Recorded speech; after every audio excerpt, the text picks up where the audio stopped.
The 20th of December, 1944. City of Luxembourg. The phone line. It shook with barely contained anger as General Omar Bradley grabbed the receiver, his knuckles white against the black light bake.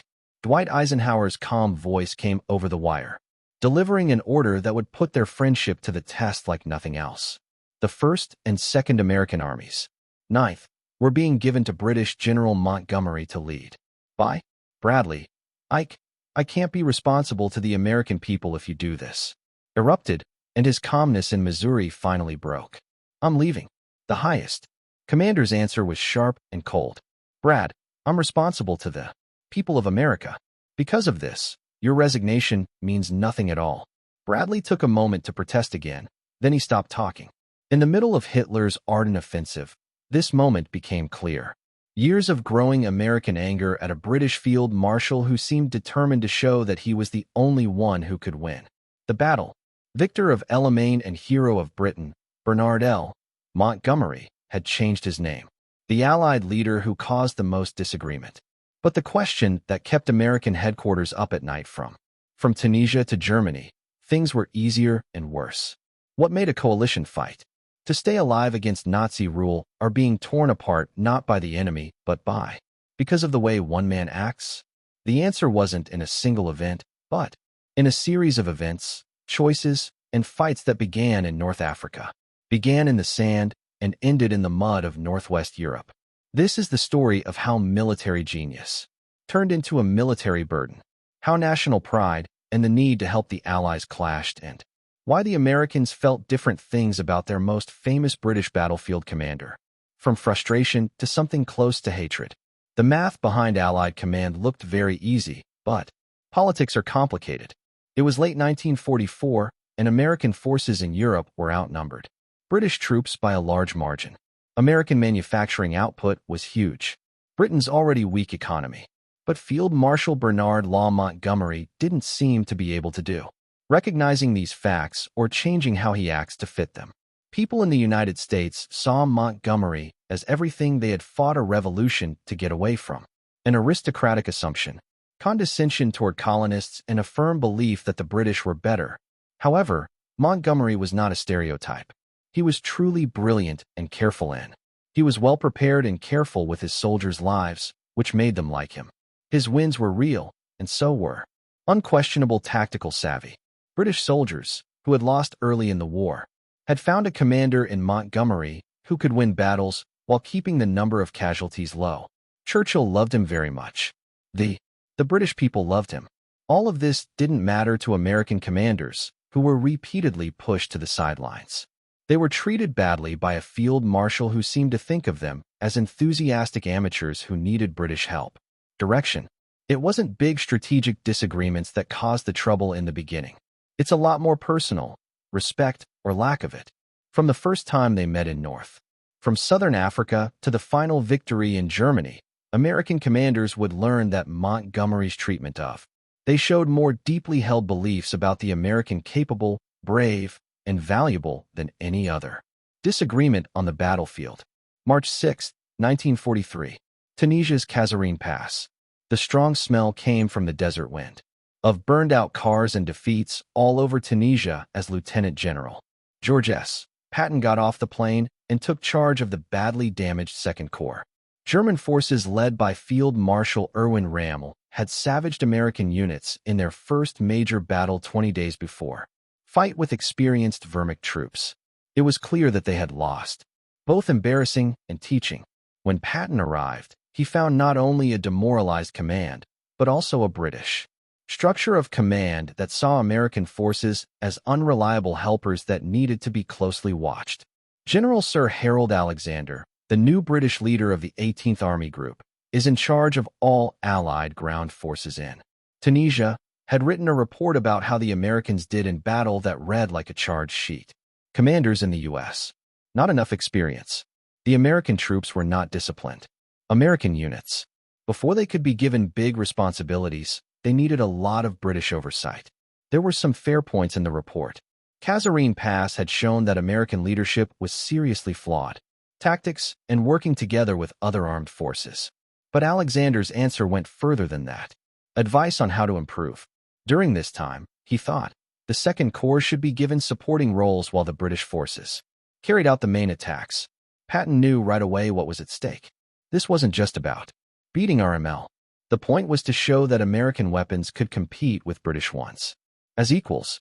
His diary entries from this time showed how British people thought of him and how determined he was to show how valuable Americans were.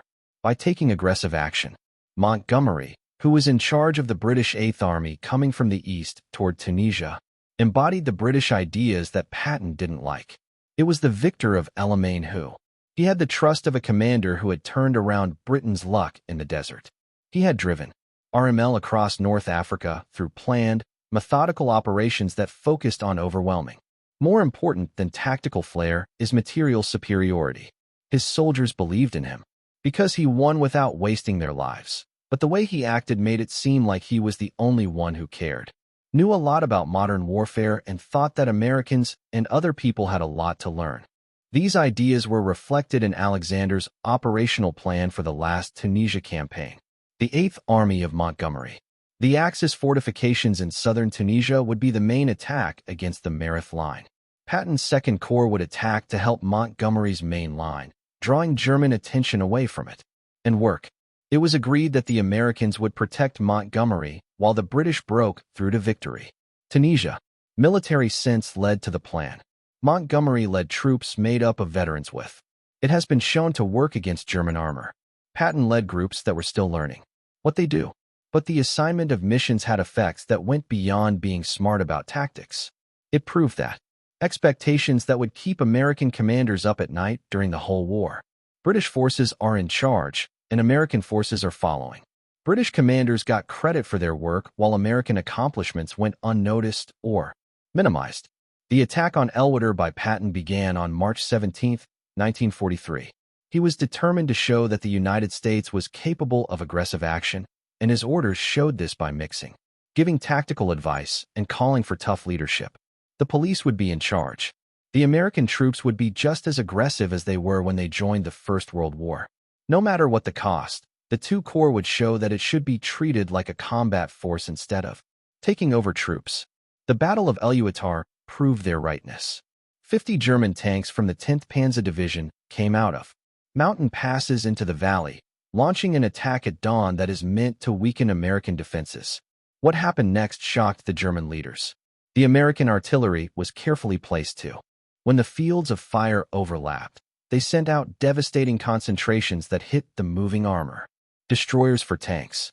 They were set up to take advantage of advantages in the terrain and attack the panzers at ranges that made German tactics useless. By the end of the day, the battlefield was full of wrecked German tanks, and the 10th Panzer Division had been. It stopped right away. There was a first time when American forces beat experienced German armored units fighting for a long time. But the victory left a bad taste in my mouth. Alexander's main office paid little attention to Second Corps success and instead focused on Montgomery's operations against the Mareth line. British staff officers continued to give Patton detailed orders, which made American operations in ways that showed persistent doubts about how smart Americans are. More shining. Still, Alexander changed the Second Cause's goals many times, shifting priorities in ways that seemed designed to keep American forces as support for British operations. Patton would be told to move forward, then stop, attack with armor, and then take the lead with infantry. Each change slowed down American operations and showed that the Second Corps existed mainly to help Montgomery carry out his plans rather than to achieve its own goals. When Montgomery finally attacked the Mareth line on March 20th, his first attack didn't go very far because the enemy was well prepared. Germans fought back. As a result, he changed his main strategy to an outflanking move, showing that his best operations were marked by the flexibility he exhibited. But the change took time, which gave German forces time to set up new defensive positions. When the Eighth Army finally broke through, there was no longer a chance for a decisive pursuit. Second Corps kept giving its help. Attacks in the middle of Tunisia took German reserves away from Montgomery's front line. American forces moved forward steadily, taking targets and killing Axis troops. But these accomplishments were mostly ignored in British news stories. Montgomery's big step forward got a lot of publicity. Even though Patton's part in the campaign was just as important as the rest, it didn't get much attention. Bring up. When the Cairo Victory Parade took place on May 20th, 1943, with Alexander, General Henry Giraud of France, and General Eisenhower from the United States taking the salute, the story focused on British and French accomplishments, while American contributions were only briefly recognized. For Americans, commanders, Tunisia taught you more than just tactics and logistics. They learned that fighting with the British meant more than just winning. It meant fighting for honor as well. They found out that Montgomery, for all his military skill, didn't seem to be able to treat American forces as real partners, instead of apprentices who make promises. And they started to think that this attitude wasn't just Montgomery's. Not just one person's refusal to accept that the alliance's power balance had changed, but also Britain's refusal to accept that it had. Without turning back toward Washington, the Allies would learn these lessons well when they turned their attention to the next goal, Sicilian. July 10, 1943. Sicily's Gulf of Gela. It was the biggest amphibious attack in history up to that point. Operation Husky, the invasion of Italy's largest island, began in Point Rolled toward the shores of Sicily. There was darkness and rough seas. The British 8th Division, led by General Bernard Montgomery, had more than 8 divisions. Army and the American 7th Army, led by General George Patton, attacked beaches from Cape Scaramia to Syracuse in an operation that would test the unity of the Allies just as much as it would test the unity of the Germans. Defenses in Italy. Op Husky's plan had been controversial from the start. Beginning. At first, plans called for landings spread out across Sicily, seizing ports quickly to ensure adequate supply for subsequent operations. Montgomery didn't like dispersed landings at all. From his time in North Africa, he knew that concentration of force was the most important thing, and spreading out troops meant defeat in every way. On April 24, 1943, he made his objections clear and suggested an alternative. All landings should be focused on the southeast corner of Sicily, and the 8th Army should be told to go straight to Messina is the northeastern port of the island and the main entrance to mainland Italy. Air Marshal Arthur Tadar and Admiral Andrew Cunningham, who were in charge of operations in the air and the sea, both spoke out against the plan by Montgomery. It would leave 13 Axis airfields open for business. The invasion fleet is facing too many risks. Ships would have to stay put, mostly in small areas of water, easy to attack from the air. Their concerns were taken seriously. Both men earned respect by carrying out operations successfully. Montgomery's answer showed the whole story, a part of his personality. He said he would resign, and Churchill agreed with him, rather than carry out a plan he thought was fundamentally flawed. When faced with Eisenhower called a meeting for May 2nd to solve a problem that was threatening to stop the invasion. Disagreement. The meeting showed fault lines that would get worse as the war went on. Montgomery made his case with a level of confidence that was almost cocky. Todd and Ted fought back, defending the importance of airfields and naval security. Eisenhower attempting to balance military necessities against coalition politics ultimately sided with Montgomery. The landings would be concentrated in southeastern Sicily with 8th Army driving toward Messina and 7th Army, protecting 8th Army's left flank. For Patton reading the final plan in North Africa while preparing his command for invasion, the implications were unmistakable. 7th Army would play a supporting role. Montgomery would lead the main attack. The British would take Messina, while Americans guarded their flank. Once again, American forces were relegated to secondary missions while British commanders pursued glory. The decision rankled for reasons beyond Patton's considerable ego. By July 1943, American forces in the Mediterranean theater had grown substantially. 7th Army comprised 3 infantry divisions, an armored division, and substantial support troops, a force comparable in size to 8th Army. American industrial output was flooding Allied stockpiles with equipment. American air power dominated Mediterranean skies, yet the command structure treated American forces as helpers that the British could use however they saw fit. The entry from July 12th in Patton's diary caught his anger very clearly and brutally. Alexander and his all-British staff had gone to the headquarters of the 7th Army to present the operational plan. That, in Patton's opinion, made it impossible for the Americans to take Munsa. Alexander was in charge of both the British and American armies when he arrived, but there were no American officers on his staff. Patton wrote, "What fools we are," because he knew that American politics leaders had agreed to a command structure that would keep the United States on the outside. Even though air operations were a mess and both British and American troops were involved, the landings themselves went pretty well. Many of the paratroopers who died when their gliders crashed into the Mediterranean Sea drowned. By July 10th morning, both armies had put up their beachheads and were moving inland. The Italian coastal division's first resistance quickly fell apart. English, with the help of naval forces, counterattacks against Jella Beach, where Patton's forces landed, were stopped. There was gunfire and tough fighting by the 1st Infantry Division. Montgomery. Alexander told them that he was sure that the Axis would give up when the British applied consistent pressure. A way to get to Messina was clear. His 8th Army would go up the east coast in a straight line. The 7th Army, led by Patton, should hold, protecting the flank of the 8th Army while Montgomery went after what he thought would be a defeated enemy. Montgomery's ideas were shown by the signal. The killing blow would come from British forces. American forces would keep things safe. Reality quickly stepped in. The German army, instead of falling apart, built strong defenses by taking advantage of Sicily's mountainous land. It got hard for the 8th Army to move forward south of Catania. German paratroopers were stationed in places where British attacks could kill many people. Montgomery's methodical approach worked well in the desert, but it didn't work as well against defenders who could focus forces on small fronts and fight from positions that have been planned. As the 8th Army moved forward on July 12th, Montgomery sent Alexander a message that would set the tone for future relations between Britain and the United States. The rest of the war.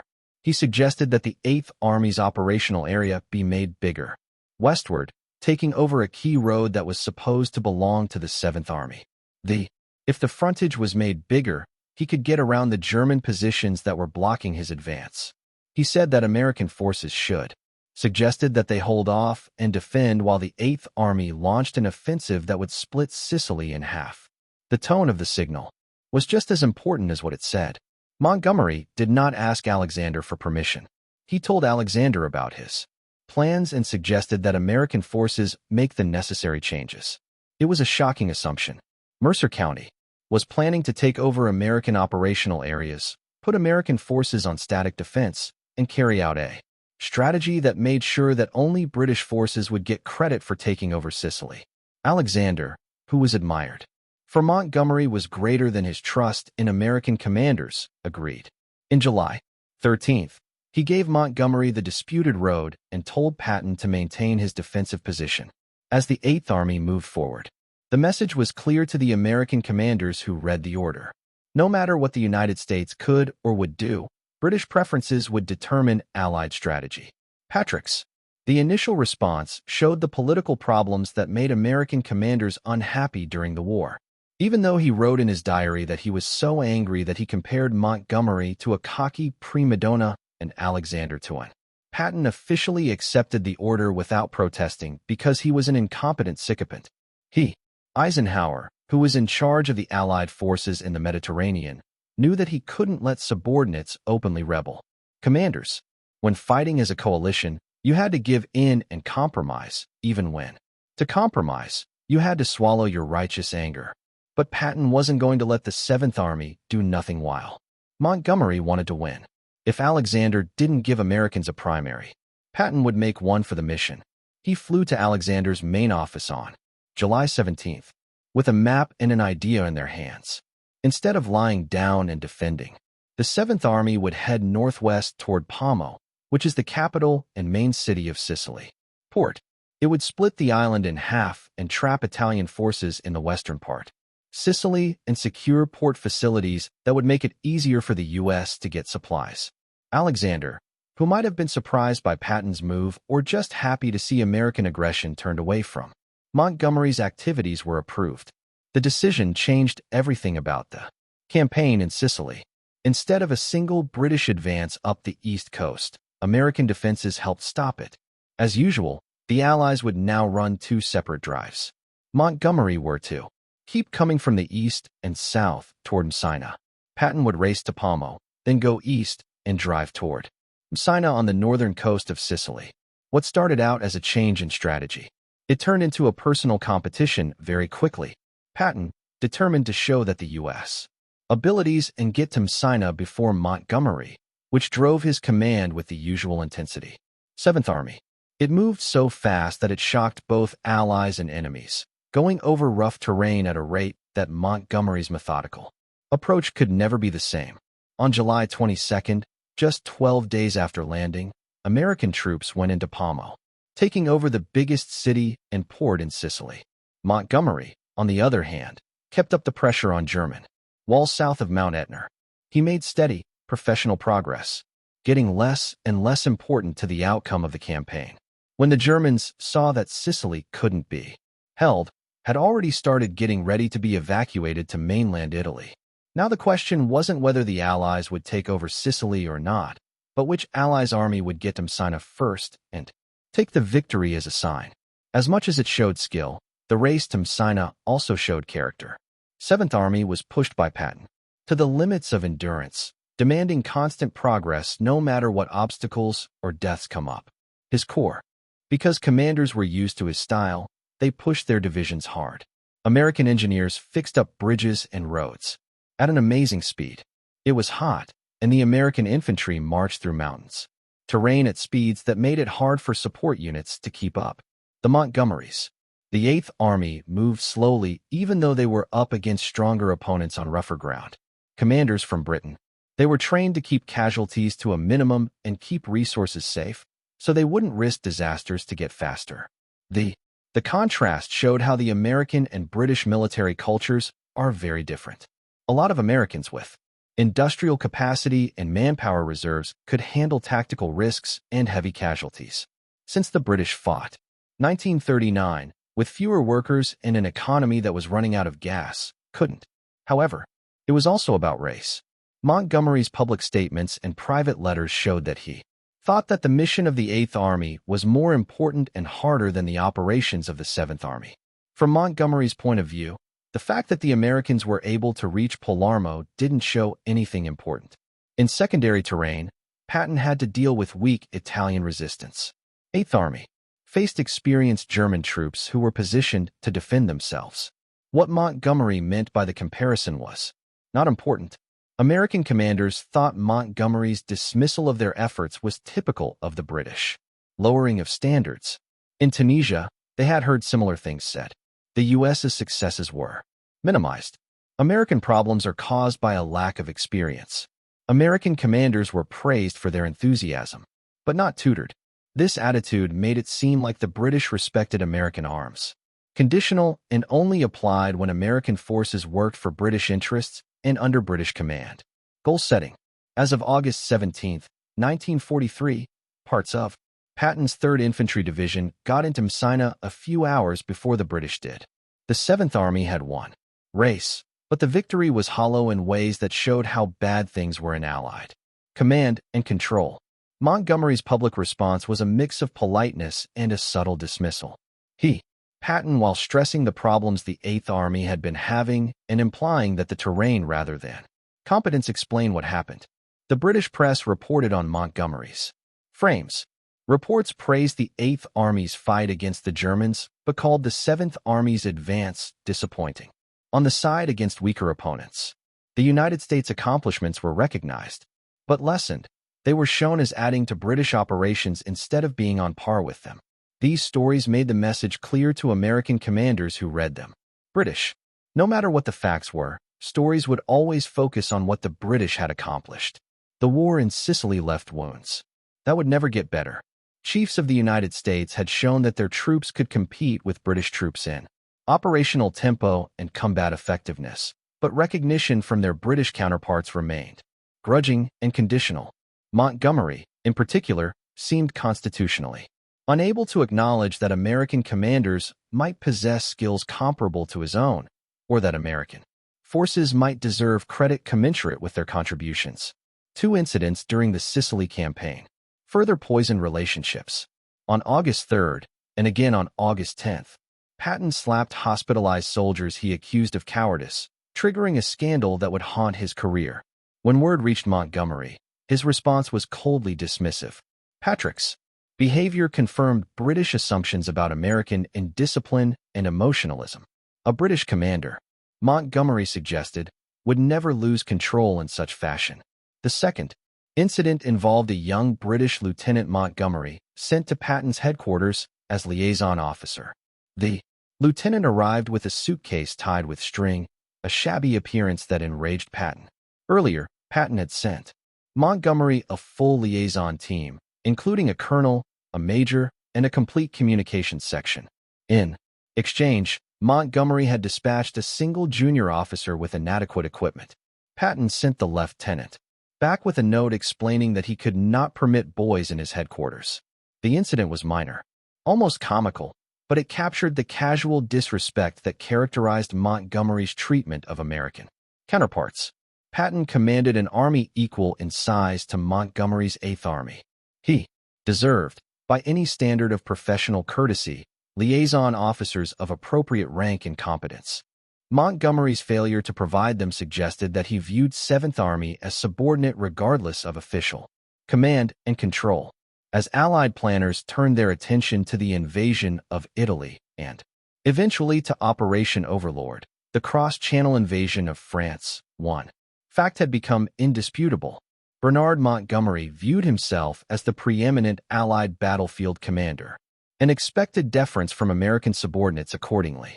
That American commanders increasingly viewed Montgomery as the primary obstacle to genuine Anglo-American partnership seemed not to register with the British Field Marshal, or perhaps it simply did not matter. September 1, 1944, northern France.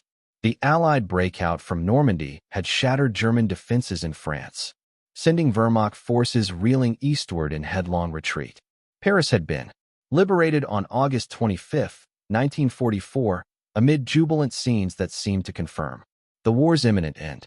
From Normandy beaches to Belgium, Allied armies pursued defeated enemies across terrain where, just months earlier, German forces had appeared unbeatable. Victory, perhaps by Christmas, seemed within grasp. For Field Marshal Bernard Montgomery, recently promoted and basking in the glory of Normandy's success, the moment demanded bold action. He had commanded all Allied ground forces during the Normandy invasion, a responsibility that combined with his earlier victories in North Africa and Sicily confirmed his status as Britain's greatest battlefield commander.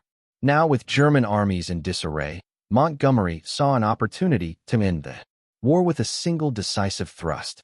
But September 1st also brought a change that Montgomery resented with barely concealed fury. General Dwight Eisenhower, the supreme Allied commander, assumed personal command of all Allied ground forces.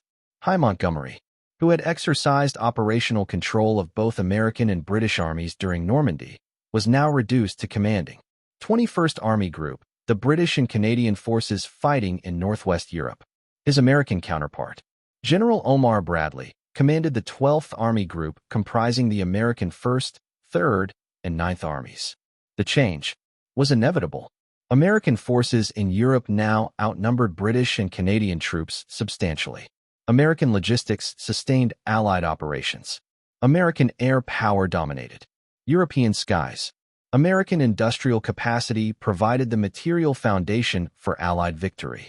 Political reality demanded American command of a coalition that had become overwhelmingly American in composition. Montgomery understood the politics but accepted neither the necessity nor the implications. In his view, dispersing command authority among multiple headquarters diluted the decisive leadership that victory required. Eisenhower, whatever his political skills, lacked the battlefield experience to direct ground operations effectively. The supreme commander's role, Montgomery argued with increasing stridency, should be limited to political and logistical coordination. Operational command should remain concentrated in the hands of a single ground forces commander, someone with Montgomery's proven battlefield credentials. The proposal had one obvious beneficiary, Montgomery himself. However, Field Marshal presented his case as military necessity rather than personal ambition. Eisenhower's planned strategy, advancing into Germany on a broad front with multiple armies attacking simultaneously, was, Montgomery insisted, strategically unsound. It dispersed resources, prevented decisive concentration, and guaranteed that the war would drag into 1945. Montgomery's alternative was characteristically bold and characteristically self-centered. Rather than a broad-front advance, the Allies should concentrate forces for a single powerful thrust into northern Germany. This thrust would cross the Rhine, seize the Ruhr industrial region, and drive to Berlin before German forces could establish coherent defenses. Mercer County would naturally command this decisive operation, with American forces providing support and protecting flanks. The proposal's military merits were debatable. A narrow thrust deep into Germany would create an elongated salient vulnerable to counterattack. It would require abandoning operations elsewhere, allowing German forces to concentrate against the advance. It depended on capturing bridges intact and maintaining supply lines over hundreds of miles of contested territory. Most fundamentally, it assumed that German resistance had collapsed to the point where a rapid advance would face minimal opposition. But the proposal's political implications were unmistakable. Montgomery was asking American political leaders to subordinate their armies to British command for an operation that would ensure British forces under British leadership delivered the decisive blow, ending the war. He was requesting that American troops serve as Montgomery's shield while the British Field Marshal achieved final victory. And he was demanding in effect that Eisenhower surrender operational control to a subordinate who made no secret of his contempt for the Supreme Commander's strategic judgment. Eisenhower, attempting to balance military necessities against coalition politics, compromised. He would not concentrate all forces for Montgomery's northern thrust, but he would give Montgomery priority for supplies and authorize a limited operation to seize bridges across the Rhine in the Netherlands. Operation Market Garden, as the plan was designated, would employ 3 airborne divisions to capture bridges at Eindhoven, Nijmegen, and Arnhem. British ground forces would then advance rapidly across the captured bridges, establish a bridgehead over the Rhine, and position themselves for subsequent operations into Germany. For American commanders, particularly Bradley and Patton, Montgomery's latest scheme confirmed their worst suspicions. The Field Marshal was once again attempting to relegate American forces to supporting roles while British troops pursued glory. He was demanding supplies that might otherwise sustain American advances in central France. And he was proposing an operation whose risks seemed wildly disproportionate to potential gains. Patton, commanding Third Army driving toward Germany through eastern France, exploded when he learned that fuel allocations were being shifted to Montgomery. His army had demonstrated during August that aggressive American operations could advance faster and further than cautious British movements. Third Army was approaching the German border and the Rhine River.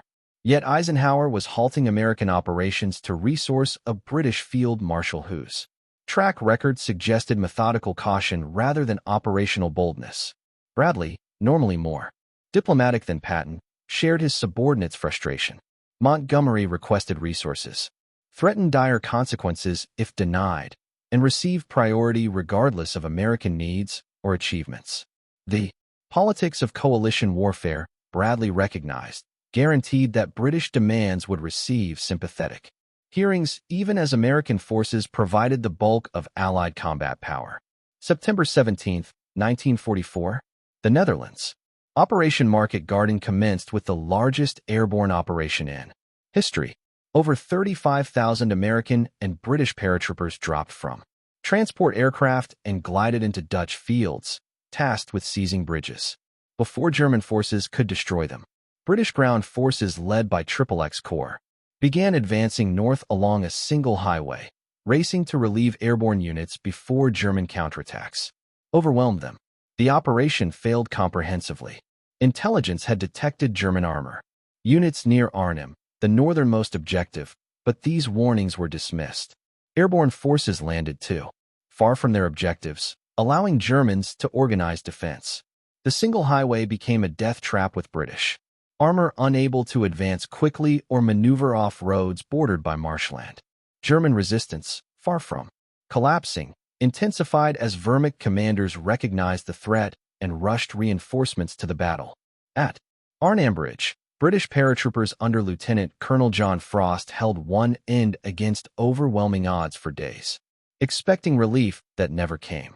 XX Corps, stalled by German counterattacks and unable to bypass destroyed bridges, never reached Arnhem. By September 25th, when the operation was abandoned, over 17,000 Allied troops had been killed, wounded, or captured. The butcher's bill included roughly 6,400 paratroopers who had landed at Arnhem, most now dead or prisoners. The failure was total. The Rhine remained uncrossed. German defenses in the Netherlands solidified. Allied momentum, which in early September had seemed unstoppable, dissipated in Dutch fields and along a highway the British would later call Hell's Highway, and the opportunity to end the war in 1944 evaporated in what would prove to be Montgomery's most catastrophic mistake. American reactions combined vindication with anger. Patton and Bradley had opposed Market Garden, arguing that its risks outweighed potential benefits. They had suggested that resources allocated to Montgomery's scheme would be better employed continuing American advances toward Germany. Their objections had been dismissed, overruled by political necessities and Montgomery's insistent certainty.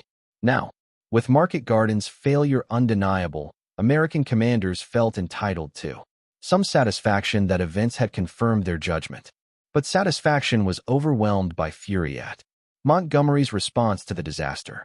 Rather than accepting responsibility for an operation he had conceived, planned, and commanded, Montgomery characterized Market Garden as 90% successful. The bridges at Eindhoven and Nijmegen had been captured. Allied forces had liberated substantial Dutch territory. That Arnhem, the operation's primary objective, had not been secured, was presented as a minor setback in an otherwise triumphant campaign. The claim was breathtaking in its dishonesty. Market Garden's purpose was to establish a bridgehead over the Rhine. This had not been achieved. The operation had cost over 17,000 casualties for no strategic gain. Yet, Montgomery was declaring victory, rewriting failure as success through sheer force of personality. American commanders recognized the maneuver for what it was. Montgomery protecting his reputation at the cost of truth. When Montgomery succeeded, credit was his alone. When operations faltered, explanations involved inadequate resources, insufficient support, or others' failures. Personal responsibility for setbacks was conspicuously absent from Montgomery's narrative, but Montgomery's most egregious offense was still to come. In the aftermath of Market Garden, as Allied operations transitioned to grinding advances against strengthened German defenses, Montgomery began publicly criticizing Eisenhower's strategy. The broad front approach, he argued in comments to British press and in signals to Churchill, had squandered the opportunity for decisive victory. Had his plan been adopted, had he received the resources and authority he requested, the war would be over. The critique ignored inconvenient realities. Montgomery had received substantial resources for Market Garden. The operation's failure resulted from flawed planning, intelligence mistakes, and underestimating German capabilities rather than from inadequate support. But Montgomery's narrative transformed operational incompetence into a missed opportunity supposedly caused by others. Strategic short-sightedness. For American commanders, Montgomery's deflection confirmed that the field marshal would never acknowledge personal error. Every setback became someone else's failure. Every success was his triumph. This pattern suggested not just vanity, but something more corrosive, a fundamental incapacity for honest self-assessment that made Montgomery dangerous to Allied unity, even as his tactical skills remained valuable. December 16, 1944. The Ardennes Forest, Belgium. At dawn, German forces launched their last great offensive in the West, attacking through the Ardennes in a desperate gamble to split Allied armies and seize the port of Antwerp. The assault achieved complete surprise, smashing into thinly held American positions and creating a bulge in Allied lines that would give the battle its name. For 10 days, the outcome hung in balance as German spearheads drove toward the Meuse River, threatening to fracture Allied defenses and prolong the war indefinitely. The Battle of the Bulge became Montgomery's finest and worst moment. Simultaneously, His military performance was exemplary.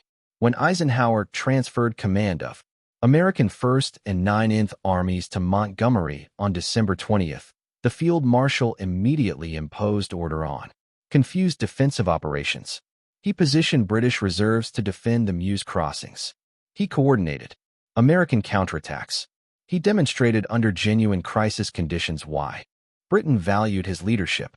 But Montgomery's conduct after the battle sowed bitterness that would persist decades after the war. On January 7, 1945, with German forces in full retreat, an Allied victory assured, Montgomery held a press conference ostensibly to praise American troops and defend Eisenhower. What emerged instead was a masterclass in self-promotion disguised as gracious compliment. Montgomery began by praising the American soldiers' fighting qualities, but he quickly pivoted to describing his own actions upon taking command. Actions presented as decisive interventions that saved American forces from disaster.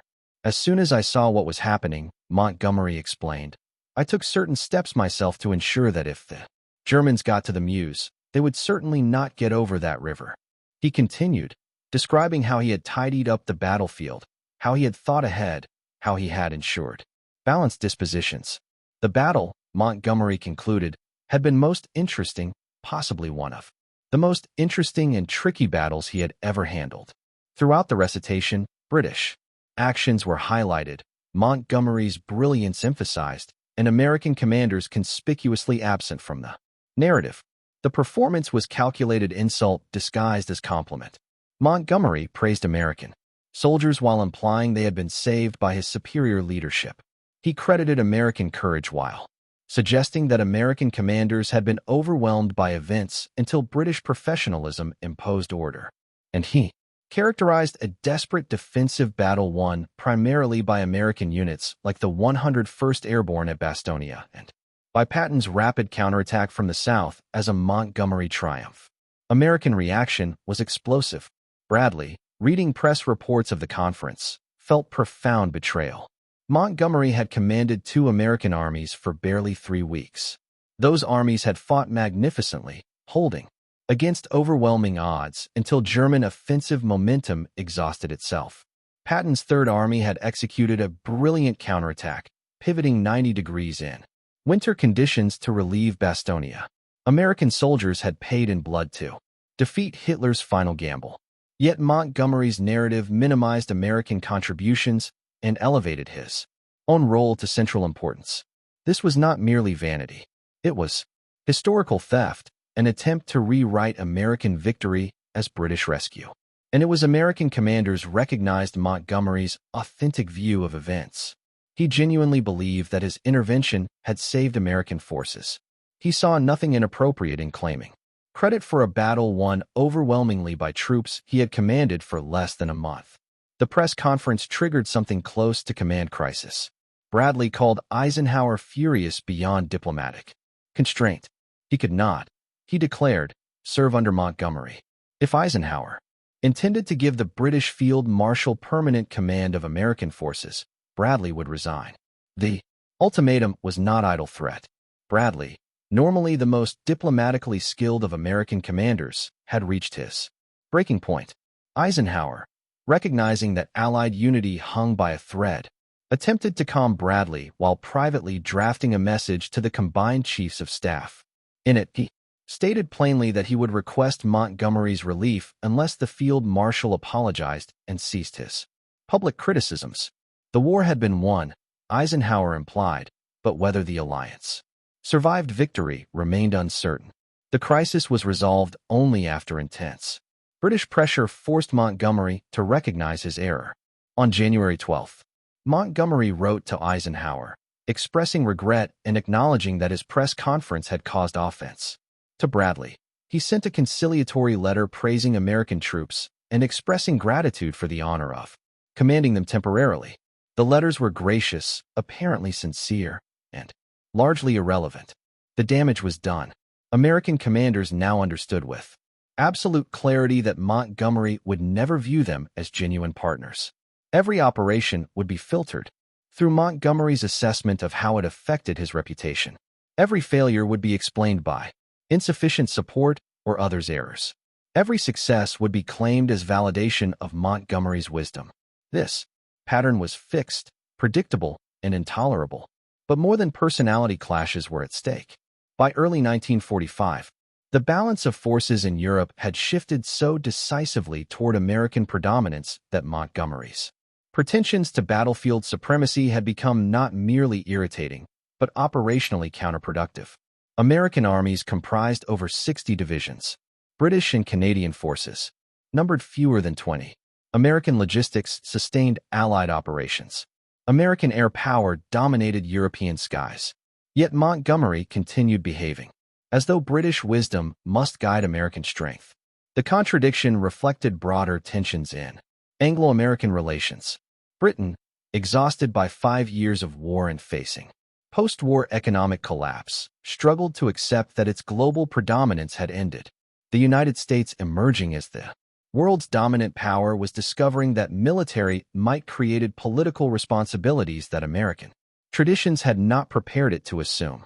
Montgomery's inability to adjust to these realities made him a symbol of Britain's difficulty accepting diminished status.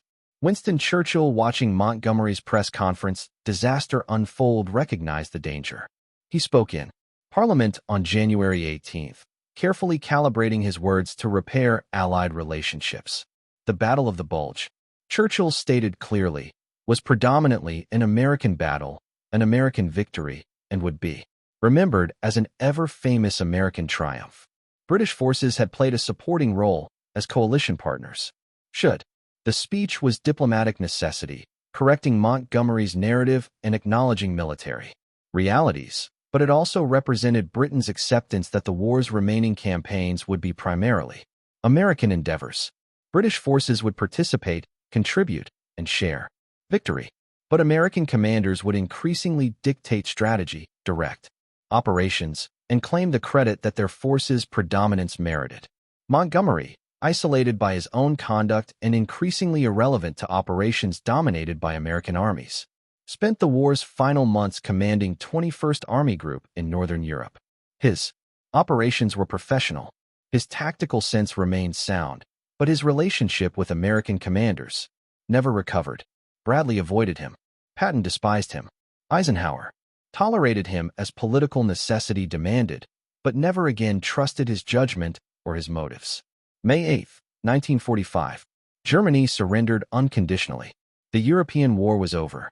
Victory belonged to an Allied coalition that had overcome not just Nazi Germany, but also internal divisions that had repeatedly threatened to tear it apart. In the euphoria of peace, old conflicts were temporarily submerged. Montgomery received accolades from grateful British public. American commanders returned home to celebrations that recognized their achievements. But in memoirs and histories written after the war, the conflicts resurfaced. Montgomery's published recollections appearing in 1958 reignited old controversies by criticizing Eisenhower and implicitly claiming that Montgomery's strategic vision had been superior. Eisenhower, then President of the United States, broke off personal contact, refusing to correspond with a former colleague who seemed determined to refight battles from a vanished war. Bradley's memoir, published in 1951, meticulously documented instances where Montgomery's conduct had undermined Allied operations. Patton's posthumously published diary revealed the depth of his contempt for the British Field Marshal. American histories of the war, drawing on these accounts and official records, presented Montgomery as talented but difficult, brilliant but insufferable, a commander whose contributions were real, but whose personality made him a liability to coalition warfare. British historians defended Montgomery, arguing that American commanders never appreciated his methodical approach, his concern for casualties, his strategic sophistication. They noted that Montgomery never lost a major battle after assuming command in North Africa. They emphasized that his planning and preparation had made D-Day successful. They suggested that American criticisms reflected jealousy of British professionalism and resentment of British military traditions. The debate continued for decades after the participants' deaths. Historians argued about Montgomery's true contributions, about whether American frustrations were justified. about how personalities affected military operations. Some concluded that Montgomery was a great commander poorly suited to coalition warfare. Others suggested that American commanders, lacking Montgomery's experience, resented his superior judgment. Still others argued that the conflicts reflected inevitable tensions when proud nations attempt to cooperate in existential struggle. But beneath historiographical debates lay a simpler truth, one that American commanders of the Second World War understood with crystalline clarity. Bernard Montgomery, for all his talents, could not treat American forces as equals. Whether this incapacity reflected personal arrogance, cultural prejudice, or British determination to maintain fading supremacy remained debatable.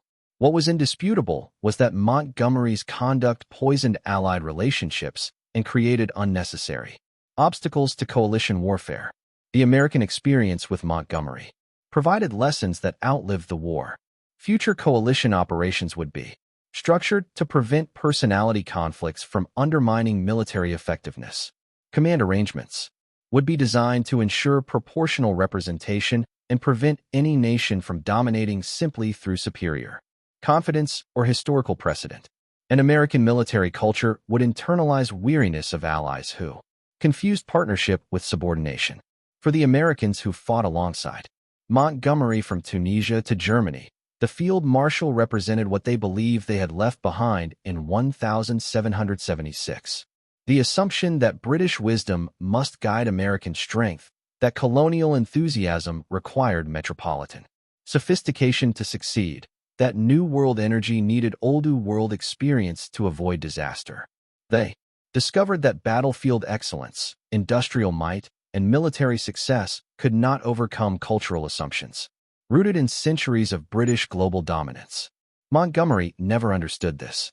To his death in 1976, he maintained that his wartime conduct had been appropriate, his criticisms justified, his strategic vision superior to alternatives. He remained convinced that Eisenhower's leadership had been inadequate, that American commanders had lacked his professional competence, that the war could have ended sooner had his advice been followed. American commanders who survived him offered different verdicts. They acknowledged Montgomery's tactical skills, but questioned his strategic judgment.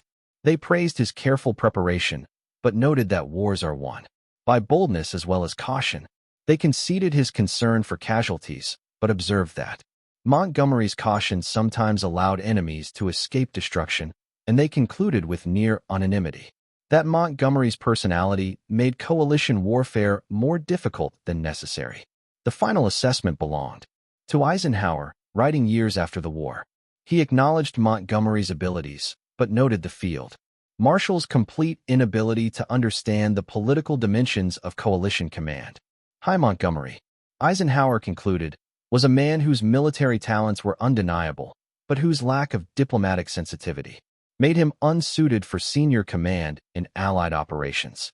It was perhaps the most devastating critique possible, not that Montgomery lacked military competence, but that his virtues were overwhelmed by vices that undermined the very cause he served. In coalition warfare, where personality affects effectiveness as profoundly as tactics or strategy, Montgomery's incapacity for treating allies as partners made him not merely difficult, but dangerous. The Americans learned this lesson through bitter experience.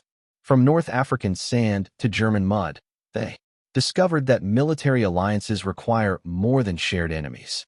They demand mutual respect, acknowledgement of partners' contributions, and willingness to subordinate ego to collective purpose.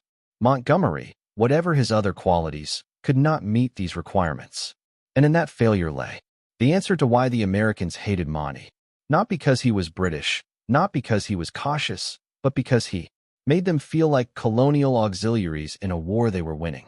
Soldiers whose blood mattered, but whose judgment did not. Allies valued only insofar as they facilitated British glory. That memory outlasted Montgomery, outlasted the generation that served with him, outlasted even the Cold War alliance that grew from wartime cooperation. It served as permanent reminder that technical excellence cannot substitute for human respect, that battlefield brilliance means little if it alienates those whose cooperation victory requires. Bernard Montgomery was many things. Brilliant tactician, careful commander, British hero. But to the Americans who fought alongside him, he was also a cautionary tale about the limits of military genius divorced from diplomatic wisdom. The question was never whether Americans recognized Montgomery's talents. They did. The question was whether Montgomery could recognize theirs. He could not. And in that failure of imagination lay the roots of a bitterness that no amount of shared victory could overcome.